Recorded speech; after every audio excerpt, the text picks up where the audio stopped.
Attack जर रोग असता डॉक्टरला यायचं काय काम, त्याच्या तर उशिरा गोळ्या होत्या.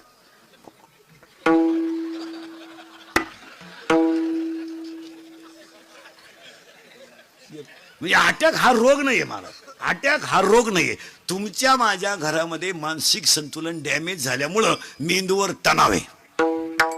तुमच्या माझ्या सगळ्यांच्या मेंदूवर तणाव आहे आणि त्या तणावाचा परिणाम काय झाला, ब्लड ऑफ सर्क्युलेशन हृदयाला कमी झालं, हृदयाला रक्तपुरवठा कमी झाला. हृदयाला 4 कप्पे आहेत, उजवी जवनिका, डावी जवनिका, उजवी कर्णिका, डावी कर्णिका.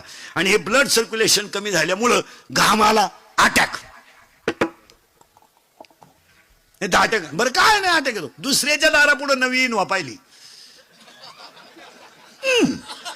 मिळालं बा. औष बाकीचे म्हणले पाहुण्याची होती ती आईला पण मिळालं ना, इनवा होती पाहुण्याची पण उलातलं ना. मी तुम्हाला अटॅकचं औषध सांगतो, डॉक्टरकडे जायचं नाही, औषध घ्यायचं नाही. मी सांगतो तेवढे 3 वाक्य ऐकायचे, तुम्हाला खानदानीत अटॅक येणार नाही. 1, काल काय झालं आठवायचं नाही, उद्या काय होईल याचा विचार करायचा नाही, आणि आज वाईट वागायचं नाही, अटॅकच नाही.